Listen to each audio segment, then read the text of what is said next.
Bom, então hoje o assunto é rotulagem nutricional. Nós vamos aqui conversar um pouquinho sobre os vários alimentos, porque várias coisas a gente compra no supermercado e várias coisas vêm embaladas. Então é bem importante a gente saber quais são esses detalhes que são importantes da gente olhar dentro de um alimento que a gente escolhe comprar. Se a gente vai à feira, a gente vai escolher ali a granel e as verduras e os legumes não vão ter rotulagem, nem as frutas. Mas arroz, feijão, óleo e vários outros produtos tem, e a gente precisa entender, então, um pouquinho como escolher esses alimentos. Então, vamos lá. Então, aqui nesta imagem, eu coloquei aqui para alguns exemplos de coisas que a gente compra no dia a dia: arroz, óleo, aveia e também produtos ultraprocessados. A gente foco. Vou começar de novo, então, tá? Tá. Por isso que eu não estou vendo aqui nada. Ai, ai.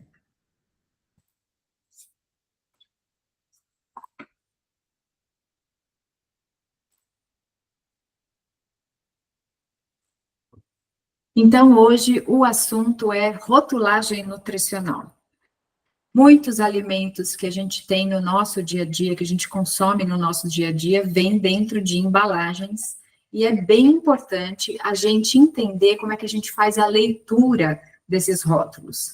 Às vezes a gente fica muito preocupado com... a gente fica muito preocupada com tabela nutricional, né? Quanto que tem de calorias, mas precisamos entender todo o contexto da rotulagem para você ter certeza do que escolher para que você tenha uma boa saúde.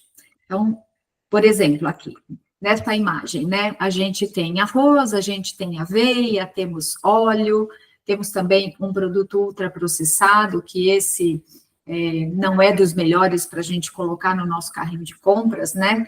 E aqui nós temos uma aula que vai falar só sobre o guia alimentar, que fala sobre os ultraprocessados, então a gente vai ter um espaço maior para falar sobre isso, mas de qualquer forma a gente sabe que esses alimentos a gente deve evitar, tá?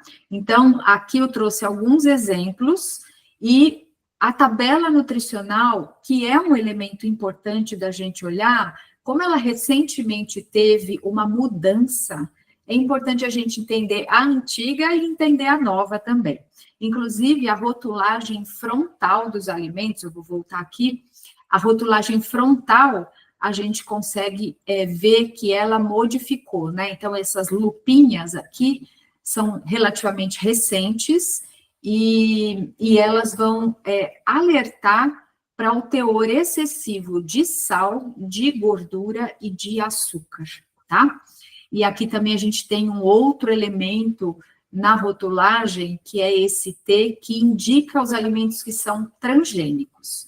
Então, veja, por exemplo, né, este feijão aqui, ele tem o Tzinho de transgênico. Se você pegar a mesma marca de feijão, o feijão preto, por exemplo, ele não tem o Tzinho de transgênico. Tá? Então, evite comprar alimentos que tenha este triângulo com este T aqui. Então, vamos lá e falar sobre a tabela nutricional. Então, do lado aqui esquerdo, é uma tabela antiga, ela teve alguma modificação, mas, basicamente, nessa parte superior, a gente vai encontrar o tamanho da porção. Então, quando fala assim, em uma porção tem tanto de gordura, tanto de calorias, a gente precisa entender o que é uma porção. E é obrigatório a porção vir em medidas caseiras, em medidas que a gente tenha capacidade de compreender. Porque se vem 11 gramas, nem todo mundo tem balança e ninguém merece ficar com balança pesando o tamanho da porção.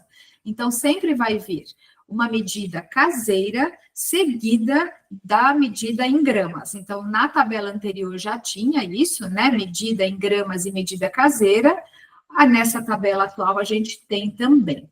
O que é novo nessa parte superior aqui é o número de porções por embalagem, que na tabela antiga não tinha. Assim, a gente tem uma noção de quanto vai durar, se a gente vai querer usar uma, duas ou mais porções, tá? Basicamente, a lista dos nutrientes aqui teve pouca modificação, sendo incorporado os açúcares adicionados e as gorduras totais, tá? Perdão, total de açúcares e total de açúcares adicionados. As gorduras totais e saturadas já tinha anteriormente. Então, o que é obrigatório nessa lista de nutrientes? O total de calorias por porção, a quantidade de carboidratos, e aí abre-se os carboidratos em açúcares totais, já vou falar e explicar esse negócio de carboidrato de açúcar, e açúcares adicionados. Aí nós temos a quantidade de proteínas, de gorduras totais, de gorduras saturadas, gorduras trans, fibras e sódio. Esses são os itens que são obrigatórios na tabela.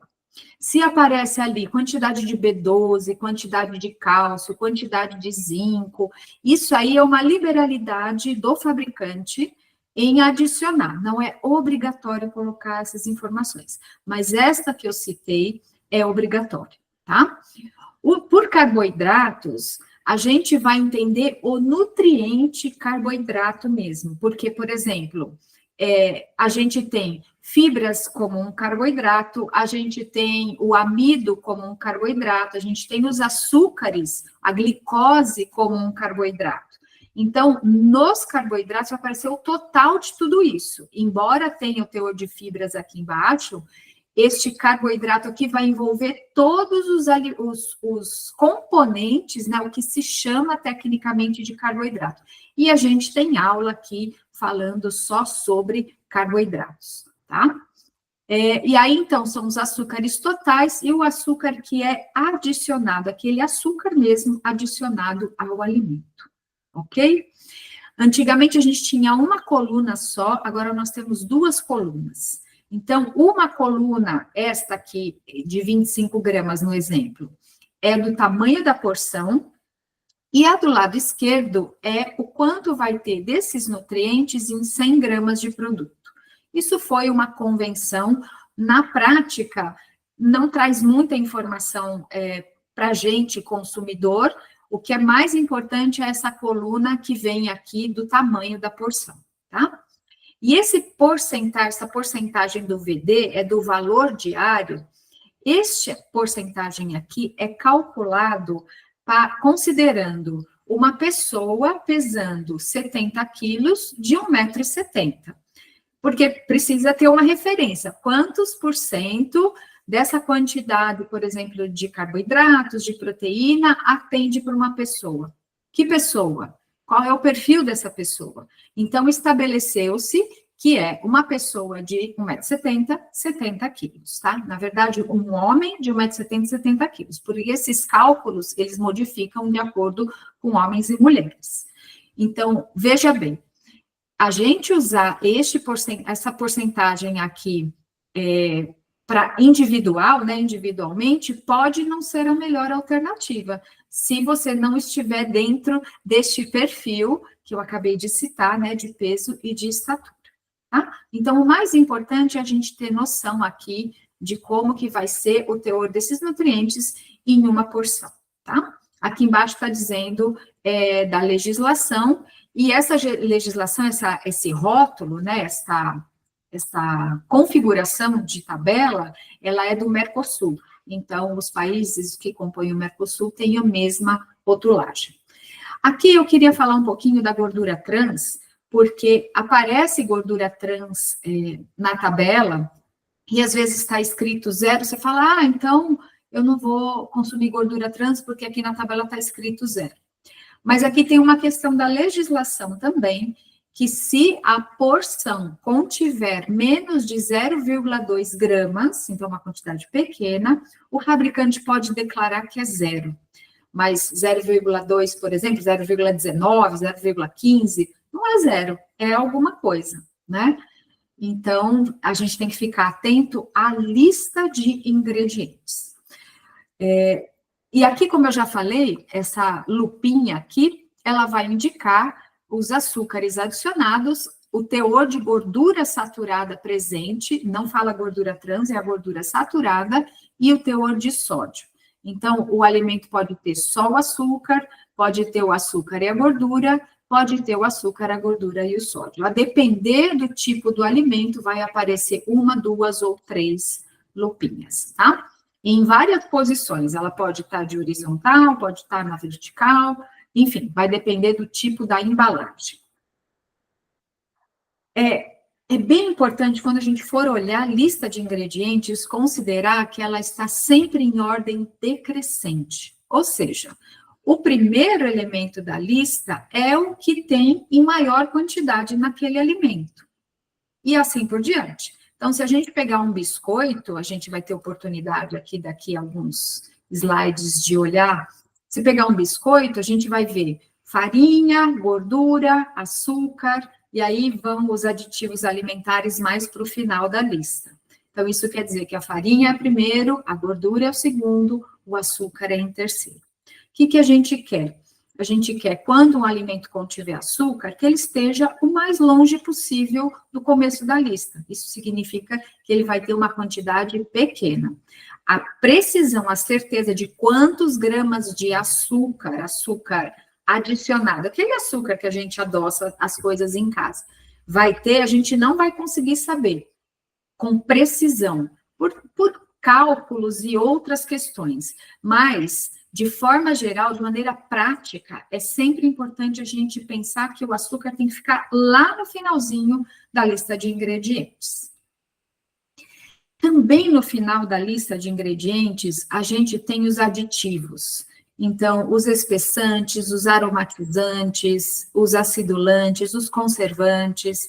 Então, todos esses nomes aqui que a gente tem nesta rodinha, né, são chamados de aditivos. Eles são adicionados ao alimento, àquela preparação, com alguma finalidade. Então, um emulsificante, por exemplo, ele precisa manter água e óleo misturado, porque água e óleo não se mistura.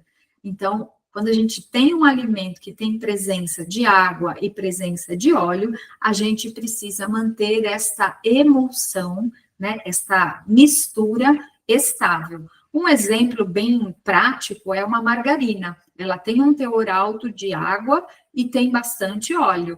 Então, em margarinas, por exemplo, a gente sempre vai encontrar emulsificantes. Antioxidantes é para não deixar o alimento estragar, né, oxidar. Simples, quando a gente pensa de cortar um limão, fazer um suco de limão e esperar algumas horas para tomar o suco de limão, a gente vai sentir um gosto diferente. Isso é oxidação. Quando a gente consome uma castanha e ela está um pouquinho com um sabor meio de sabão, ela está rançosa, isso é oxidação. Então, os antioxidantes não vão deixar determinados alimentos oxidar. Os estabilizantes também é para estabilizar combinação de nutrientes. A gente tem os edulcorantes, que o próprio nome já fala, né, que é para adoçar, para deixar com sabor mais doce. Os edulcorantes são bem encontrados em alimentos onde não tem açúcar, por exemplo, os alimentos light, diet, não é só restrito a esses, mas a gente tem chocolates com edulcorantes, então são coisas para dar um sabor mais adocicado. Corantes é para dar cor, às vezes alguma preparação, por exemplo, sabor morango, mas aquela massa de morango não vai ter nada, então ela precisa ter cor de morango. Então, é para realçar determinadas nuances de cor que o fabricante deseja. E aí, por aí vai. Existem vários outros aditivos, né? Conservantes, como o próprio nome diz, é para conservar o alimento. A gente vê muito requeijão, em margarina, em iogurtes, sorbato de potássio, benzoato de sódio, isso são conservantes, tá? Então, aqui, para a gente ficar bem atento, como eles vão em quantidades pequenas, eles estão sempre no final da lista de ingredientes.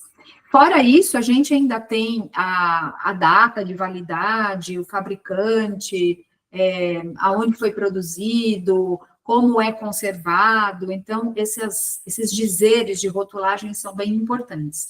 Mas a lista de ingredientes e entender esses aditivos também é bem interessante de saber, tá? Então, aqui está descrito cada um que eu acabei de comentar. Isso é fácil de encontrar. Se tiver curiosidade, você pode rever a aula aqui, ou também colocar nos sites de busca aí, que dá para ampliar um pouquinho o conhecimento. Aqui, então, nós vamos trazer alguns exemplos de alimentos, e eu queria começar por 2 aditivos que são muito complicados da gente consumir, tá? Então, aqui nós temos embutidos. Veja que são variações de um teor, de uma coloração meio rosada, tá? Aqui, o conservante utilizado chama-se nitrito de sódio. E o nitrito de sódio é um elemento considerado pela Organização Mundial de Saúde cancerígeno. Ele está classificado na categoria A mesma categoria que está classificado o fumo, o CO2, o álcool. Então, ele é cancerígeno. Então, ele deve ser muito evitado. Eu, pessoalmente, recomendo nem comer um pouquinho, tá? Pode parecer palatável, ter um sabor, assim, significativo, de memórias afetivas, né? De paladar afetivo, mas realmente, assim, com tudo que estamos vivendo hoje, nesse momento, né? De tantas informações aí que comprometem a nossa saúde, é bom não considerar o consumo desse tipo de produto. E aqui embaixo, eu trouxe outros 2 que são bem clássicos. Aqui, na maioria desses molhos shoyu, eles vão conter glutamato monossódico, que é o famoso Ajinomoto, que vem naquele cristalzinho, e ele é um realçador de sabor. É um aditivo que faz realçar o sabor.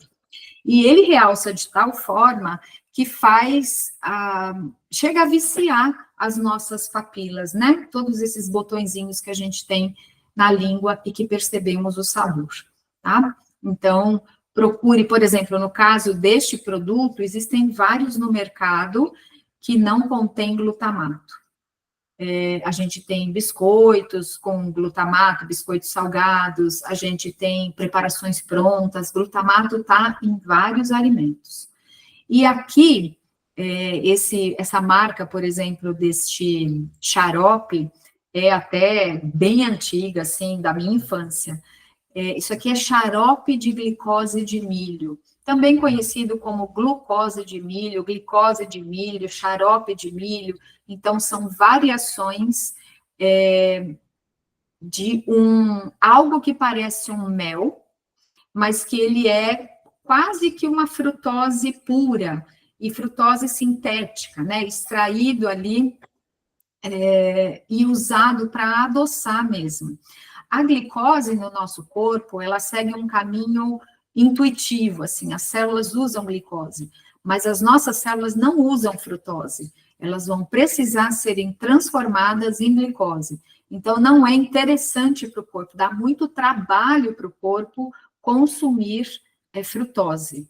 Não frutose das frutas, tá? Essa frutose que é da indústria, que é adicionada aos alimentos, não é o açúcar inerente das frutas que vai fazer mal. É este processado, este industrializado. Então, aqui eu trouxe alguns exemplos de alimentos, e aí as marcas vão, assim, eu nem me dei o trabalho de cobrir as marcas, porque qualquer caldo de caldos, assim, para cozinhar, de qualquer marca, biscoitos e torradas e bolachas de qualquer marca, assim, ou pelo menos da grande maioria, vai ter uma estrutura parecida. Mas, para ficar bem didático, é importante a gente pegar, então, um rótulo e olhar ele detalhadamente. Então, veja esse caldo de legumes aqui, ó. O primeiro ingrediente é o sal, então é o que mais tem ali. O segundo é gordura vegetal. A gordura trans, que eu falei ali, que está na rotulagem, ela também é chamada de gordura vegetal hidrogenada, gordura trans. São 3 nomes para a mesma coisa. E elas têm um papel muito ruim para alterar a nossa saúde, alterar os nossos níveis de colesterol, inflamar o nosso corpo. Então, ela realmente deve ser evitada. Veja aqui que o quarto ingrediente é açúcar, e aí tem uma série de outros elementos aqui. No final, ó, glutamato monossódico, e aqui uma série de outros elementos aqui que muitas vezes a gente não sabe. Inosinato de sódico, nem saberia dizer para que é exatamente, tá? Mas aromatizante e corante. Então, é algo para a gente usar salsinha, sal da cozinha mesmo, do que comprar esses caldos prontos. Aqui, esta torrada aqui, né? Ela tem farinha branca, então, farinha de trigo enriquecido com ferro e ácido fólico, e veja, está escrito aqui, 45% integral, que a rotulagem mudou recentemente, antes aparecia só integral. A gente sabe que ela não é 100% integral, porque o primeiro ingrediente é farinha de trigo branca. O segundo ingrediente é farinha de trigo integral, e o terceiro, gordura trans, gordura vegetal hidrogenada.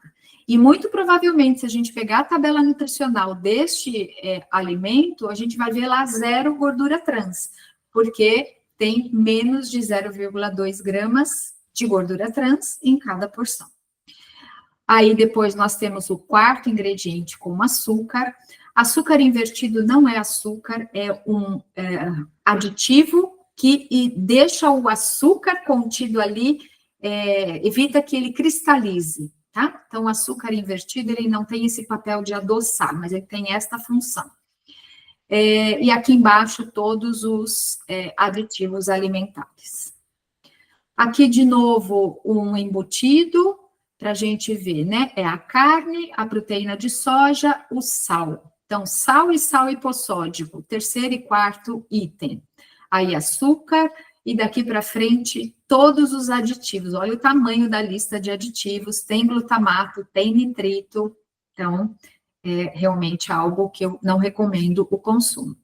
Este aqui, um exemplo de requeijão, e várias marcas têm composições distintas, tá?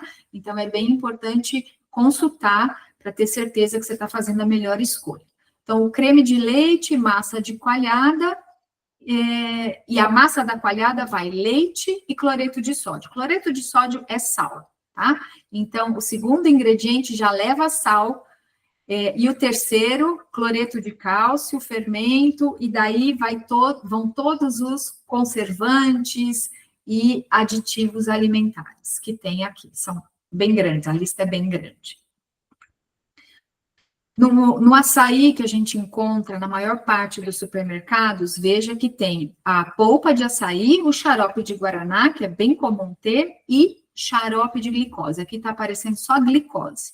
Então, é aquele elemento daquele potinho lá, obviamente, numa escala industrial que eu mostrei aqui. Aqui um exemplo de uma barrinha. Olha lá, 1, 2, 3. Terceiro ingrediente, xarope de glicose. Aqui aparece como xarope, aqui aparece só como glicose. Tá? Aí as castanhas e depois todos os aditivos. Este rapidez aqui, essa panquequinha, né, que é muito conhecida, que fala que é integral, rica em fibras, tem uma embalagem de bastante apelo de saúde, né? A cor verde, ela chama atenção, mas veja só, primeiro ingrediente, farinha de trigo integral, segundo, farinha de trigo branca, terceiro, gordura vegetal, gordura trans, e um monte de aditivos também. Aqui, veja só, essas embalagens que têm esse apelo, multigrãos, fonte de fibras, com cereal integral, e aí quando a gente vai ler aqui, eu vou olhar aqui do ladinho que está maior, ó, farinha de trigo branca, açúcar invertido, então já tem um aditivo no segundo item, gergelim, gordura trans, gordura vegetal, farinha integral. Então, a farinha integral é o quarto ingrediente. E daí tem linhaça, aveia, sal, farinha de centeio e depois todos os aditivos alimentares.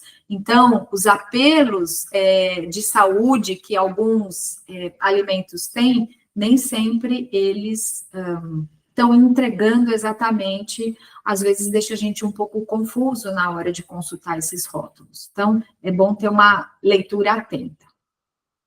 Aqui eu queria trazer um alerta, muito cuidado com as versões light. Veja só, eu peguei isso aqui porque isso é um exemplo muito didático, né? A gente vai preferir, por exemplo, comprar um achocolatado light ou diet, nesse caso light, e esse aqui da versão regular. Então, veja que aqui tem sal no 1, 2, 3, 4. Quarto item é sal. E a gente tem adoçante, o ciclamato e o acesulfame, que são 2 adoçantes. Aqui a gente não tem nem sal e nem edulcorante. Vamos para a tabela, dar uma olhadinha. Olha lá, a porção de 20 gramas para os dois, 74 e 75 calorias cada um, 16 e 18 gramas de carboidrato, 15 e 17 gramas de açúcares, 1,03 gramas de proteína, aqui é por causa, muito provavelmente, por causa do extrato de malte de cevada. A gordura, aqui no light tem 0,6 e no regular tem 0,2, e dá uma olhada no teor de sódio. Então, tem quase que o dobro de sódio na versão light, por causa do sal que é adicionado aqui e do ciclamato sódico, então, outro sódio presente aqui. Então, muito cuidado com as versões light, porque algumas delas têm os edulcorantes, e os edulcorantes, na maioria das vezes, é o ciclamato de sódio. Então, esta é a parte da rotulagem nutricional, um breve apanhado para a gente ter bastante segurança na hora da gente escolher o que a gente vai colocar no nosso carrinho de compras. Evite comprar coisas que tenham nitrito, gordura trans, glutamato monossódico, realçador de sabor, alimentos que têm uma lista de ingredientes muito extensa. Menos é mais nesse caso, quanto menos itens, melhor, tá? Confira a validade, obviamente, e sempre fique atenta na hora dos dizeres de conservação. Alguns alimentos, depois de aberto, têm um prazo de validade menor, devem ser conservados em geladeira, então, atenção a esses elementos. Tudo bem até aqui, filho? Tudo bem. Tudo bem.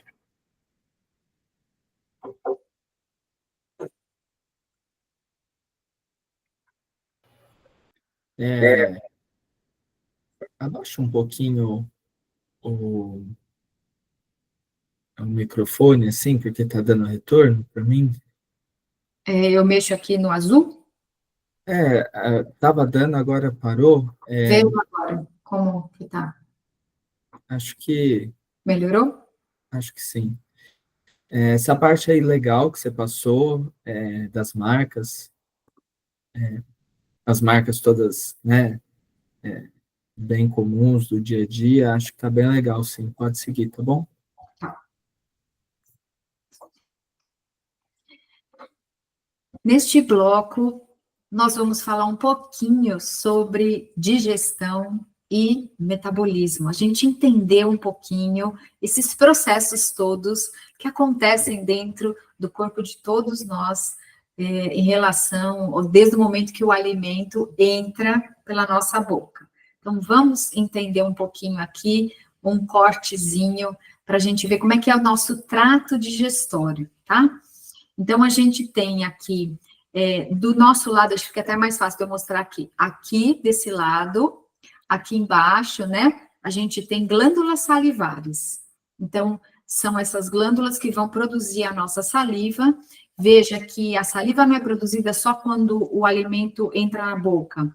Às vezes, da gente sentir o cheiro, a gente já começa a produzir saliva.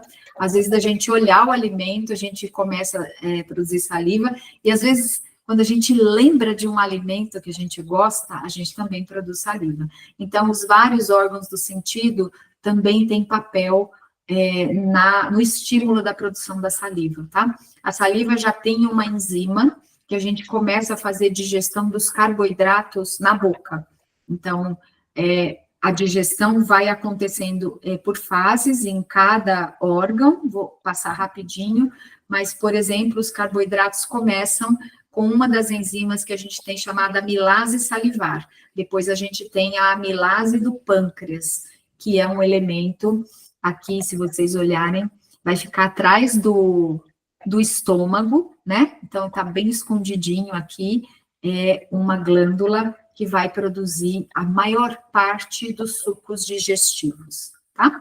Então, o alimento vai entrar pela boca, a mastigação é extremamente importante, porque se a gente não consegue deixar o alimento em pedaços bem pequenininhos, os sucos digestivos não vão conseguir chegar naquele miolinho, né? E aí, o que vai acontecer? A gente vai perder a oportunidade de absorver aqueles nutrientes presentes naquele alimento. E isso segue para o nosso intestino delgado, intestino grosso, e vai neste caminho sendo fermentado por bactérias. Então, isso aumenta, por exemplo, a produção de gases. A mastigação muito rápida vai aumentar, por exemplo, dentre os vários prejuízos, né, que acontece, aumentar a produção de gases. E, obviamente, atrapalhar mesmo o centro de saciedade, a gente se sentir satisfeito. Então, tudo começa com uma boa mastigação.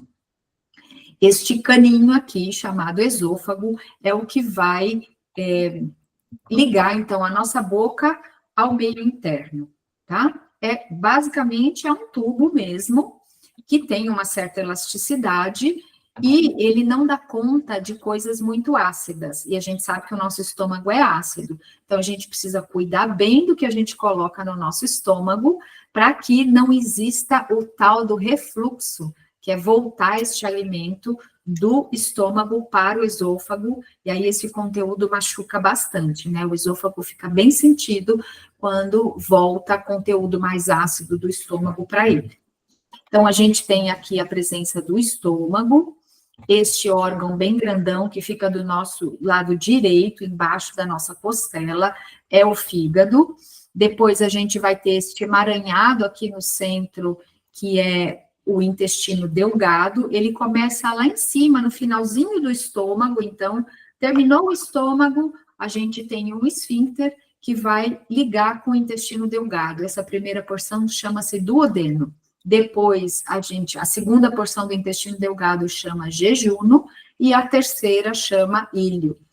A gente chama popularmente de intestino delgado, mas cada porção vai ter uma função distinta. Por exemplo, a maior parte dos sucos digestivos vão ser colocados ali no duodeno, logo depois que eles saem do estômago, seja pelo pâncreas, seja aqui no fígado, escondidinho. Dentro dele tem o que a gente conhece como vesícula biliar. É vamos dizer, uma bexiga que armazena a bile. A bile é um suco digestivo que ajuda muito na digestão de gorduras. Então, por exemplo, quem remove a vesícula biliar tem um pouco mais de dificuldade de fazer a digestão das gorduras. Precisa tomar um pouco mais de cuidado para não exagerar, porque senão pode ter um mal-estar, né, por causa da má digestão, tá? Então, esses sucos digestivos vão se encontrar ali, basicamente, no duodeno, né, vem do pâncreas, vem da vesícula biliar, e vão fazer todo o trabalho que o estômago começou a fazer. Na verdade, a boca começou a fazer, né, com uma enzima aqui, aí o estômago tem uma série de sucos que vai misturar, macerar tudo, né, colocar os seus sucos ali e vai liberando aos poucos para o duodeno, para ele colocar, por sua vez, os seus sucos e ali preparar todos esses nutrientes que vão ser absorvidos pela mucosa do intestino delgado e daí chegar na nossa corrente sanguínea. O que não for absorvido vai caminhando adiante até chegar aqui no intestino grosso, que vai ter o papel, vários papéis, mas um grande papel dele é trazer a água de volta para o nosso organismo, né? Então, aqui a gente começa o intestino grosso, ele sobe, ele atravessa, né? Ele sobe do lado direito para cima, ele atravessa o nosso tronco e ele começa a descer pelo lado esquerdo até chegar no ânus. Então, o bolo fecal, né, as fezes vão sendo formadas neste caminho aqui, e aí são liberadas a partir de quando a gente libera o esfíncter anal, né, mas também a gente tem uma liberação pelo sistema nervoso. Então, o sistema nervoso libera primeiro, dá aquela vontade de evacuar, e aí a gente tem o controle mesmo de dar tempo de ir até o banheiro e poder eliminar as fezes, tá? Então, esse aqui é o caminho da digestão. As proteínas vão ser quebradas em aminoácidos, os carboidratos em glicose e as gorduras em ácidos graxos e glicerol, tá? Nós vamos passar adiante por cada um deles para a gente entender, porque é bem importante esse aspecto. Então, um breve apanhado sobre o nosso processo de digestão. Anteriormente eu falei, né, de carboidratos para glicose, proteínas, aminoácidos e gorduras, ácidos graxos e glicerol. A gente não come proteína, a gente come o alimento. A gente não come gordura, né? A gente come a combinação de alimentos. São raros os alimentos que vão conter um único nutriente. Por exemplo, o azeite. O azeite é só gordura. Ele não tem proteínas e não tem carboidratos. Outro exemplo, o açúcar, o melado, ele é só carboidrato. Ele não tem nada de proteína e nem de gordura. Mas, por exemplo, as castanhas, que a gente sabe que são bem gordurosas, ela vai ter um pouco dos três. O morango, o nosso exemplo aqui, vai ter carboidratos, proteínas e gorduras, fora as vitaminas e minerais que estão presentes em todos os alimentos. Aí o açúcar, por exemplo, vai ter vitaminas e minerais, o óleo vai ter vitaminas e minerais também. Então, o que eu quero dizer aqui, para a gente não usar assim, eu vou comer uma proteína com salada, né? Na verdade, se a gente for considerar, nós estamos falando, que proteína? Uma proteína vegetal, uma proteína animal? Se eu for comer uma proteína vegetal, é basicamente uma leguminosa, mas ela não tem só proteína, ela tem um monte de carboidratos, enfim, nós vamos olhar cada um desses grupos alimentares para entender a composição de cada um deles. Mas o que eu queria mostrar nessa imagem aqui é que, então, o alimento vai ter o que a gente chama de macronutrientes, carboidratos, proteínas e gorduras, e os micronutrientes, que são as vitaminas, os minerais, além de fibra e água presente em vários alimentos. Alguns mais, outros menos. Veja que uma melancia é muito rica em água. Uma castanha do Pará é pouco rica em água. Tá? Então, uma vez que a gente come esse alimento, a gente vai quebrar este alimento no nosso processo de digestão, na boca, no estômago, no intestino, e vai começar a absorver os nutrientes. Então, no caso do morango, eu vou quebrar este morango, eu vou absorver o licopeno, que é um antioxidante que está ali, eu vou absorver o carboidrato, a proteína e a gordura, que é bem pouquinho, né? Bem pouquinho de proteína e bem pouquinho de gordura, mas tem um pouquinho mesmo, e bastante carboidrato. As fibras que não são absorvidas, mas ela tem toda a função dentro do intestino, e a gente vai conversar sobre fibras, tá? Então, esses nutrientes vão passando para a corrente sanguínea, os que tem que passar, né? A vitamina C, por exemplo, magnésio, enfim, todos aí os nutrientes que este exemplo tem. E aí, esses nutrientes vão cair no nosso metabolismo, dentro das nossas células, e desempenhar aquelas várias funções que até eu coloquei aqui uma imagem, né? Que é só um exemplo do que acontece dentro da célula, tá? Então, é só uma figura ilustrativa aí. Então, aqui eu queria realmente mostrar a diferença de um alimento e de um nutriente, tá? Então, pensando nos macronutrientes, né, nos carboidratos, nas proteínas e nas gorduras, eu trouxe aqui a distribuição que a gente considera a mais adequada para o metabolismo, tá? Então, essas são recomendações internacionais e, obviamente, existem nuances, mudanças dessas recomendações, mas, o geral, a gente segue a partir de 60, 55, 60, 70% de carboidratos, de 10 a 15% de proteínas e de 25 a 30% de gorduras. Como eu precisava escolher um número, né, para poder fazer esse gráfico, eu escolhi 60, 30 e 10. Mas poderia escolher, por exemplo, 60, 25 e 15, tá?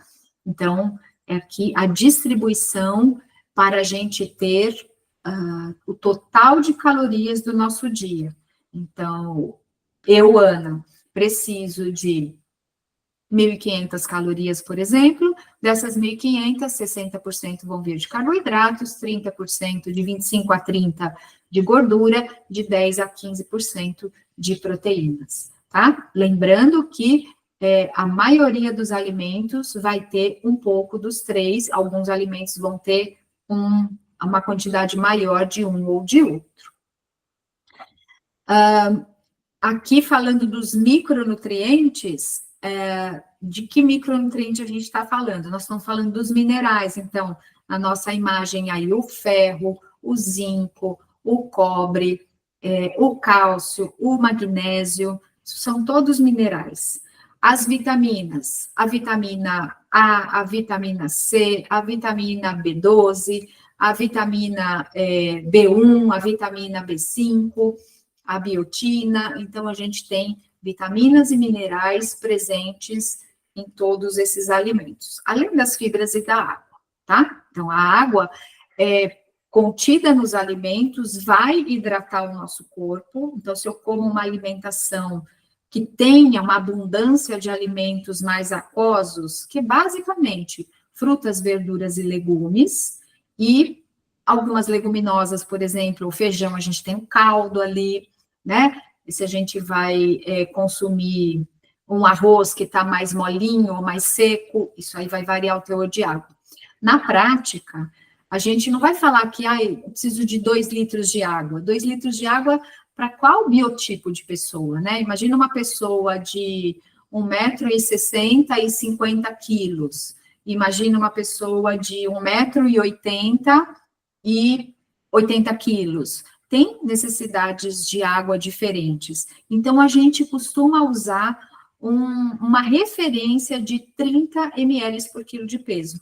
Pensando na pessoa de 1,60 m, 50 quilos, aproximadamente 1,5 litro. Pensando numa pessoa de 1,80 m e 80 quilos, aí 2,4 litros, tá?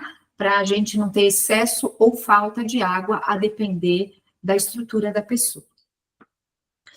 Então, aqui nós falamos sobre os alimentos, os nutrientes, que são macro e micronutrientes, vitaminas e minerais, além da água e das fibras, e falamos que a gente vai consumir o alimento e vai absorver nutrientes, tá? Então, essa é uma mensagem bem importante desta mensagem que eu acabei de passar. Agora nós vamos falar sobre os carboidratos. Então, dos 3 macronutrientes, eu acho que os carboidratos são os, coitados, assim, os mais crucificados, né? Muita gente com medo de carboidrato, fala, nossa, carboidrato engorda, o carboidrato é confundido ou chega a ser sinônimo, assim, de batata, de pão, mas, então, vamos entrar um pouquinho no universo dos carboidratos e entender quem são eles, tá? Então, nós temos vários tipos de carboidratos, então agora nós estamos aprendendo esse conceito maior, que vai muito além da batata, da pizza e do pão. A gente tem, basicamente, os carboidratos que a gente chama de monossacarídeos, dificilmente a gente encontra ele nesta forma na natureza, tá? Os disacarídeos, aí é uma combinação dos monossacarídeos, por exemplo, a sacarose, que é o açúcar das frutas, é a mistura da glicose com a frutose. A lactose, que é o açúcar do leite, é uma mistura da glicose com a galactose. E a maltose, que é a mistura de 2 moléculas de glicose. Então, mono, uma molécula só, mono 1, de 2. Então, esses 3 aqui, eles têm 2 moléculas desses unitários aqui. E os poli quer dizer vários, basicamente a gente tem o amido aqui, que é uma combinação de várias moléculas de glicose. A gente encontra amido na batata, a gente encontra amido no arroz, nos cereais e tudo mais, tá? Então, aqui eu trouxe, mostrando a estrutura aqui, química, né, a forma química desses monossacarídeos, e eu coloquei em vermelho a glicose, porque é ela que vai entrar nas nossas células, é ela que é o nosso combustível, tá? A frutose e a galactose, quando elas entram a partir desses disacarídeos, elas vão até o fígado, né? Elas são levadas até o fígado e transformadas em glicose, porque é esta forma que a célula tem porta, né? A gente chama de receptor, mas a entrada é só para a glicose, ok? Então, essa grandona aqui é a nossa molécula de glicose. Nosso cérebro, por exemplo, ele não tem habilidade de capturar outro nutriente, por exemplo, ele precisa receber glicose, tá? Ele até pode fazer isso, mas é numa situação de muito perigo, né? A gente, por exemplo, teria que ficar em jejum absoluto por 3 dias, sem consumir nenhum alimento, água, ok, mas nenhum alimento, para ele, por exemplo, ter a capacidade de conseguir captar gordura. Mas, essencialmente, as nossas células captam glicose. Daí a importância que a gente tem de consumir alimentos fonte de carboidrato. Tá? Aqui eu coloquei que cada grama de carboidrato fornece 4 calorias. Somente os macronutrientes vão oferecer calorias.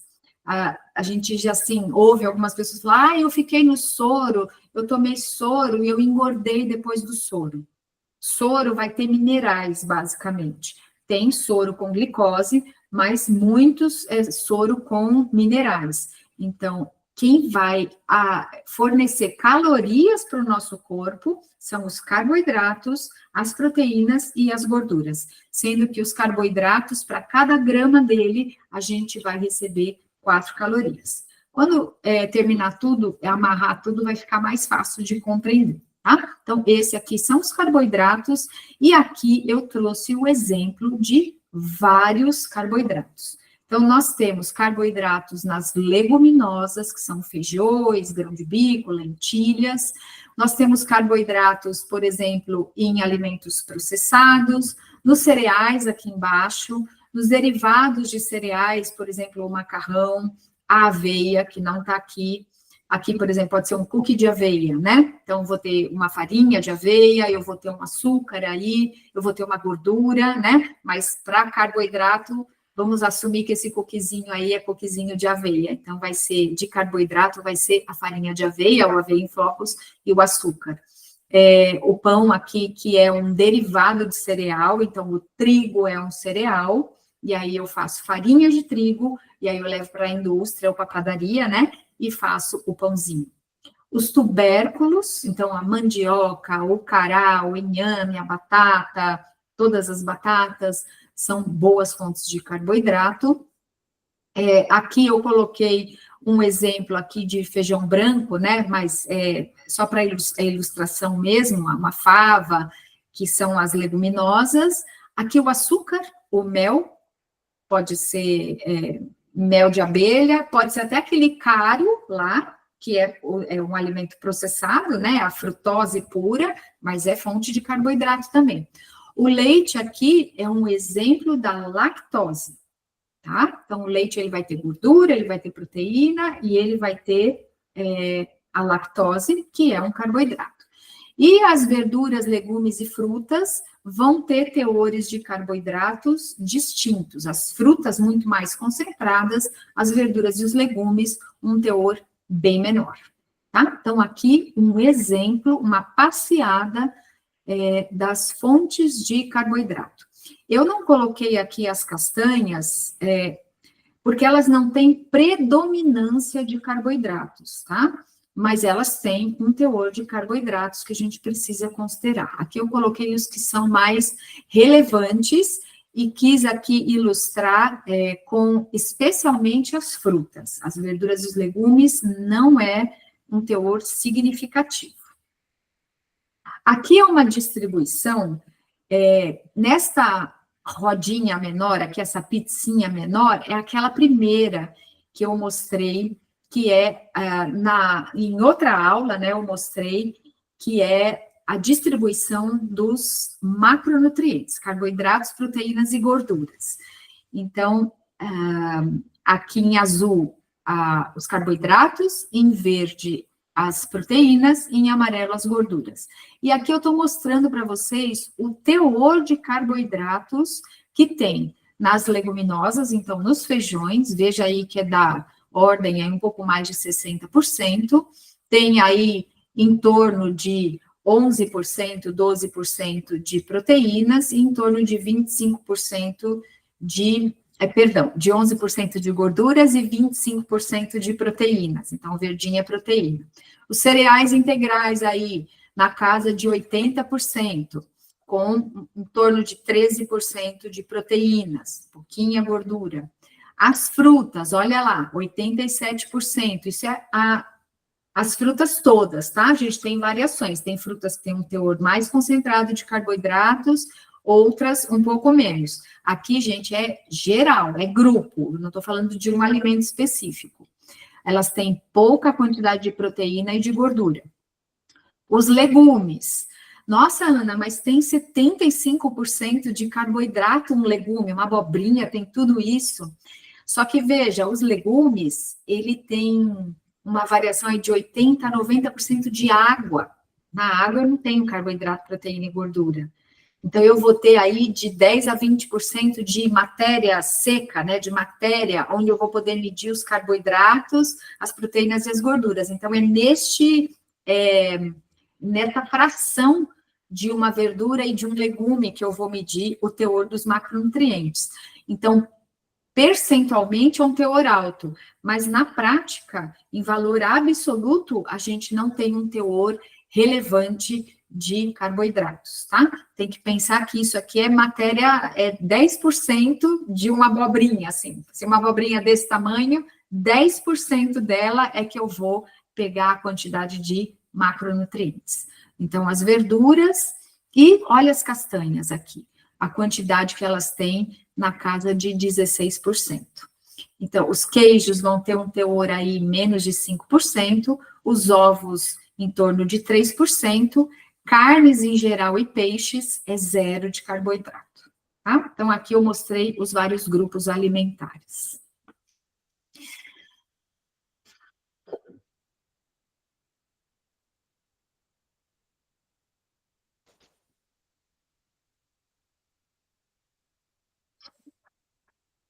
Bom, você vai editar mesmo, né? Então, vai cortar aqui. Então, vamos agora falar das proteínas. Então, outro macronutriente. A menor unidade de uma proteína é um aminoácido. Tá? A menor unidade de um carboidrato é uma glicose, uma frutose ou uma galactose. A menor unidade de uma proteína são os aminoácidos. E a gente tem vários, 8 deles o nosso corpo não consegue produzir, então a gente precisa receber da alimentação, e em torno aí de 15 aminoácidos a gente consegue produzir a partir desses 8 que a gente recebe dos alimentos, tá?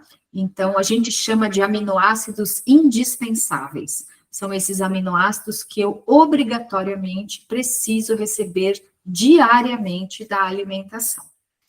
E quais são as fontes de proteínas que a gente conhece, tá? Então, nessa ilustração, nós temos as carnes em geral, carne de vaca, de aves, de pescados. Nós temos aqui as lentilhas, feijão, o amendoim. O amendoim é uma leguminosa, ele é uma exceção aí, né? A gente coloca ele no grupo das castanhas, que tem predominância, inclusive, de gorduras, mas o amendoim é uma leguminosa, tá? Ele parece um feijãozinho. Grão de bico, favas, enfim, feijões de todas as cores, tipos, tamanhos e formas. O grão de bico, as lentilhas, ervilha seca, tá? Então, essas são as fontes. Nós temos proteína também nos laticínios, aqui mais representado pelos queijos e pelo leite, mas temos que lembrar que tem o iogurte também. A manteiga, ela é um derivado de leite, mas ela não tem proteína, tá? O que vai ter mais proteína é o leite, um pouco no queijo, a depender do tipo de queijo. Aqui é um queijo mais amarelo, por exemplo, um queijo mais branco tem um teor de proteína maior do que queijos amarelos. E os ovos, que tem um teor também significativo de proteínas. Aqui eu coloquei essa ilustração de várias correntes diferentes, né? Por quê? A gente, então, vai ter 23 aminoácidos, 8 indispensáveis e 15 que o corpo fabrica, e imagina cada corrente dessa, né? Cada argola como um aminoácido diferente. Então, combinações de aminoácidos, desses 23 aminoácidos em cadeias, né, diferentes, vão dar os diversos tipos de proteína. Então, eu tenho, por exemplo, a amilase, que é uma enzima, por exemplo, a amilase salivar e a amilase pancreática. Ela é uma enzima, ela é uma proteína, e ela vai ter a sua combinação específica de aminoácidos. Eu tenho, por exemplo, o hormônio da tireoide, que é uma proteína, vai ter uma combinação específica de aminoácidos. Eu tenho o meu músculo da coxa, vai ter uma combinação específica de aminoácidos para formar cada um, então, desses tecidos, tá? Então, a combinação desses vários aminoácidos em posições diferentes vão dar as nossas diferentes proteínas. Aqui eu já abro um parênteses para falar de uma proteína muito conhecida, que é o colágeno. O colágeno é uma proteína que o nosso corpo fabrica, tá? E a gente vê muitos suplementos de colágeno aí sendo recomendados e utilizados, mas para fazer o nosso colágeno, a gente precisa ter os aminoácidos certos que compõem esse colágeno. E daí eu consigo fazer o meu próprio colágeno. Quando eu consumo um colágeno, ele não necessariamente vai virar colágeno no meu corpo, tá? Ele vai ser quebrado no estômago, absorvido no intestino, em aminoácidos. Esses aminoácidos vão ser absorvidos e vão ser distribuídos para o corpo aonde for necessário, e não necessariamente para fazer colágeno, ok? Cada grama de proteína tem 4 calorias. A função, então, das proteínas é produzir esses hormônios, essas enzimas, os vários tecidos. Os carboidratos servem mais como combustível para as células. As proteínas são a estrutura que a gente dá para os vários órgãos e tecidos do nosso corpo. Bom? E aqui, então, novamente, esses gráficos de pizza para a gente olhar, então, agora a quantidade de proteína presente em cada grupo alimentar. Então, as leguminosas aqui na faixa aí de 25%, os cereais na faixa de 13%. Por exemplo, a aveia, que é um cereal, ela tem 17% de proteína. Tá? As frutas aqui são bem pobrezinhas, né? 5, 6% de proteína.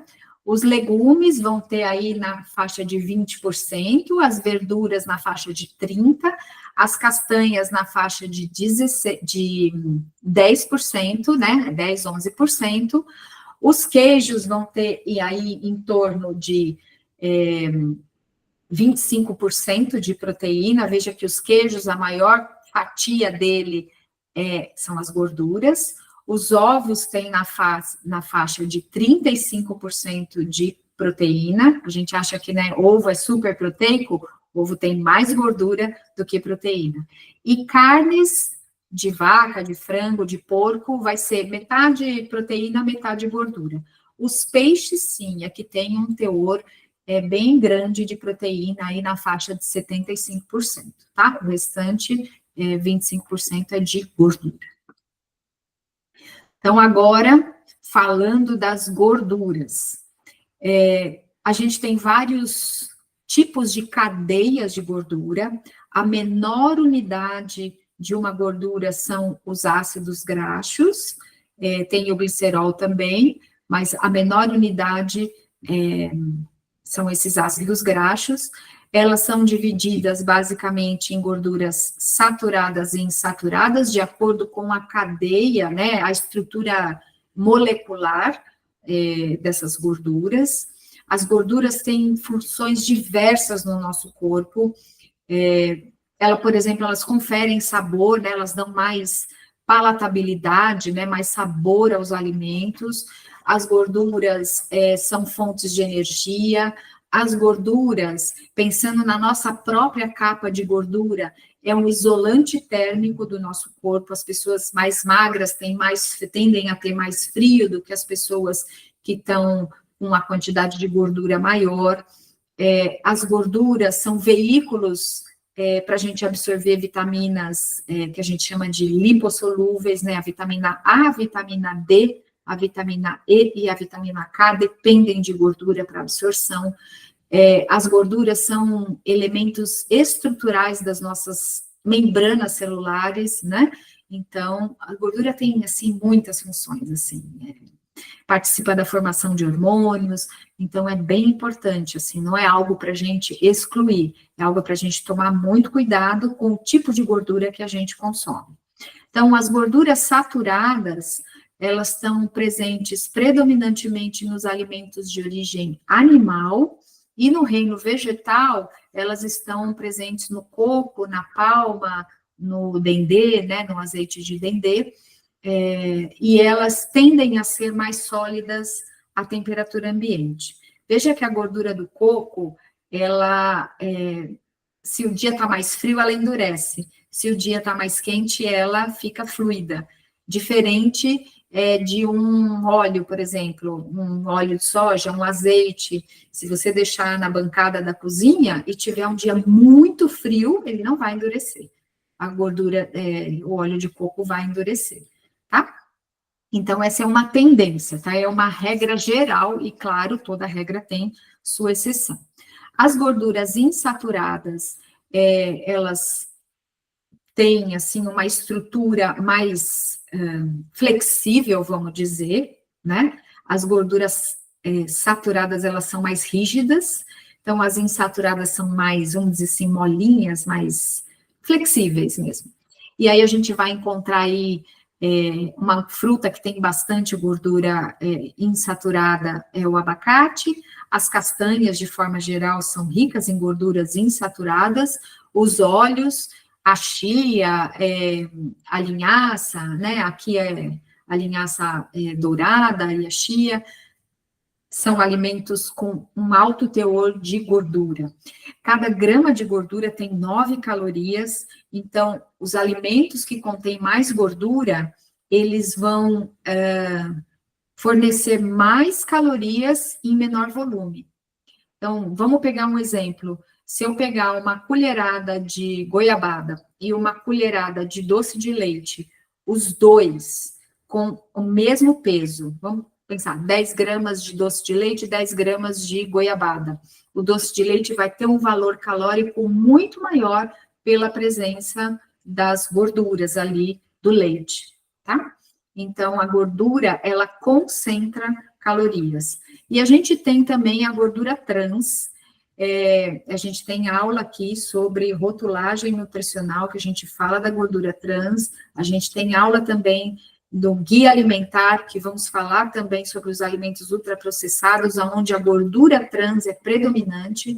Gordura trans é uma gordura fabricada na indústria, ela serve para dar crocância, para aumentar o tempo de vida do alimento, então não é uma gordura desejável para o nosso organismo, tá? Assim como as gorduras saturadas, a gente tem uma limitação de consumo, a gente deve preferir as gorduras insaturadas, as poliinsaturadas, né? As monossaturadas, que é o abacate, o azeite, e as poliinsaturadas que vão estar aí nas castanhas, em óleos em geral, óleo de gergelim, óleo de girassol, nas sementes de abóbora, enfim, em todos esses alimentos.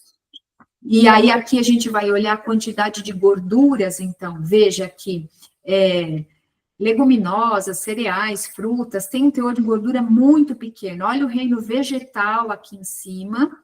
Então, as castanhas é a que vão ter o maior teor de gorduras. E os óleos, propriamente dito, seria um gráfico de pizza assim, todo laranjinha, tá? Os óleos, eles são 100% gordura. E aqui no reino animal, deem uma olhada a quantidade de gordura que tem em queijos, em ovos e em carnes em geral. Os pescados, então, do reino animal é o que vai ter proporcionalmente um teor menor de gordura, tá? Ainda assim, é 25% de gordura, muito mais que vários outros alimentos aqui do reino vegetal. Então, o reino vegetal, ele tem muita fibra, ele tem muito carboidrato e, portanto, ele tem muita água.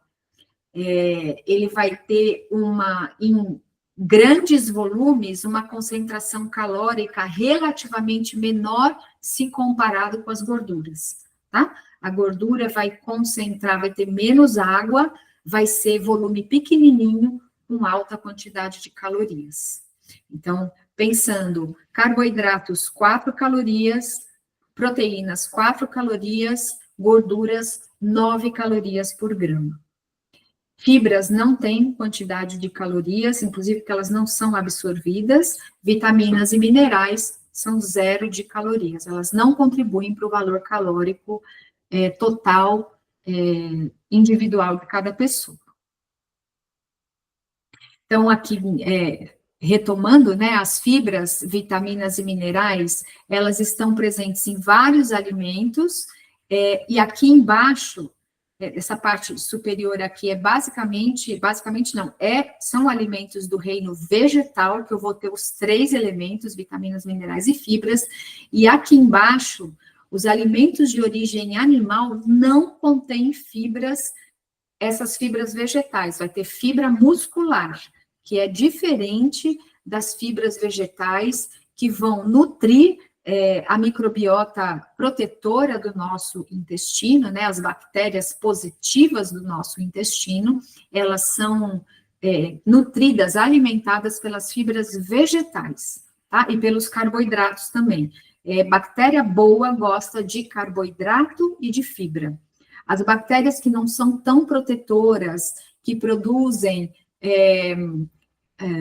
LPS, que vão produzir substâncias que não são desejáveis no nosso organismo, elas gostam de gorduras e proteínas. Proteínas, basicamente, assim, de alimentos de origem animal, tá? Excesso de proteína nunca vai ser um bom negócio para o corpo. Então, aqui a gente tem também vitaminas e minerais, por exemplo, vitamina C não tem no reino animal, vitamina B12 não tem no reino vegetal. A B12, por exemplo, no reino animal, o animal produz uma pequena parte e ele é suplementado com a vitamina B12. Mas reino vegetal nós não temos vitamina B12. E então, no reino animal, nós não temos vitamina C, por exemplo. A gente não tem, ou praticamente não tem antioxidantes. No reino vegetal, nós temos 64 vezes mais antioxidantes do que no reino animal, tá? Só a gente olhar as cores dos alimentos no reino vegetal, as cores são antioxidantes, são substâncias protetoras para o corpo, tá? E aqui nos óleos, nos açúcares, de forma geral, a gente vai ter, por exemplo, o açúcar mascavo. O açúcar mascavo tem cálcio, tem ferro. O açúcar branco, por exemplo, já não tem tanto nutriente quanto tem o açúcar mascavo e o demerara. Tá? Só para a gente ter aqui uma ideia de como é a distribuição desses alimentos aqui, desses nutrientes. O álcool é algo bem importante da gente conversar, porque cada grama de álcool tem 7 calorias. Tem mais calorias do que as proteínas e os carboidratos, e menos calorias do que as gorduras. No entanto, a gente chama de calorias vazias, eles não vão trazer nutrientes significativos para o corpo. E aí alguém pode me perguntar, ou pode questionar, mas o vinho vai ter o resveratrol está na uva, então dá para a gente comer a uva, e se quiser beber algo, beber um suco de uva. Eu consigo resveratrol de outra forma que não seja através do vinho, tá? Então, eu fiz uma continha aqui para a gente, peguei aleatoriamente o que foi mais fácil achar de rotulagem, né, como exemplo didático. Então, esta garrafinha de cerveja vai ter em torno aí de 140 calorias, uma garrafa. Normalmente, quando uma pessoa está consumindo bebida alcoólica, ela está consumindo alguma coisa para comer junto. E é bem interessante que as calorias, elas vão somar as calorias do álcool. Então, o que acompanha uma cerveja ou o vinho que eu coloquei aqui, né? Aqui eu coloquei 140 calorias aproximadamente. Num vinho, se a gente pensar uma taça de 150 ml, vai ter aí de 100 a 160 calorias, a depender do teor alcoólico do vinho que é escolhido, né? Então, eu vou tomar uma taça de vinho, vamos pegar a média aí, umas 130 calorias aí, uma taça de vinho ou uma garrafinha de cerveja. Se ficar só até aí, ok, né? A depender de como é o metabolismo de cada um, pensando que álcool não é algo que vai contribuir com nutriente, né? A recomendação seria a gente não beber nada de álcool. Mas, se quiser beber, é com muita moderação, muitíssima moderação, e cuidado com o que acompanha os petiscos, né? Petiscos normalmente são gordurosos. Se a gente pensar em petiscos vegetais, vão ser as castanhas, amendoim, azeitona.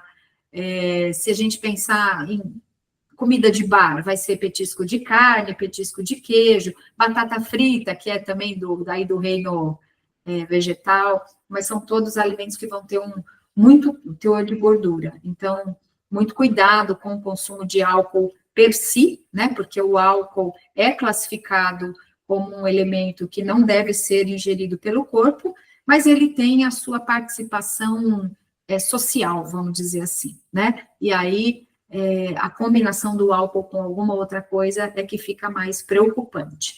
Veja só, tem gente que bebe meia garrafa, uma garrafa de vinho sozinho, chega a ter até 800 calorias uma única garrafa de vinho, tá? Então, muitíssimo cuidado com o consumo de álcool. Alterne, por exemplo, um copo de vinho com 1 ou 2 copos de água, né? A gente está ali socializando, a gente está com amigos pela presença dos amigos e não pela comida e pela bebida que está ali. Isso é só um detalhe, né? O bom é a gente estar em boa companhia, comendo ou não, bebendo ou não.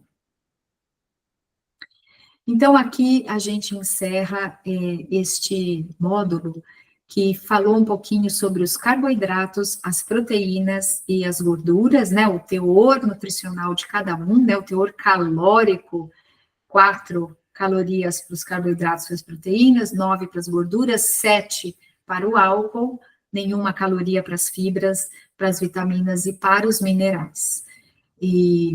E a combinação desses alimentos é o que vai realmente nutrir o nosso corpo. Eu não vou comer uma proteína, eu vou comer um alimento que contém uma mistura desses macro e desses micronutrientes, eu vou hidratar o meu corpo e vou ter uma série de outros cuidados para sempre ter a melhor saúde.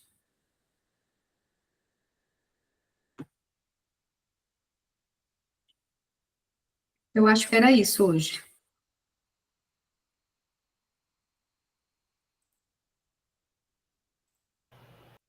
Dá um pause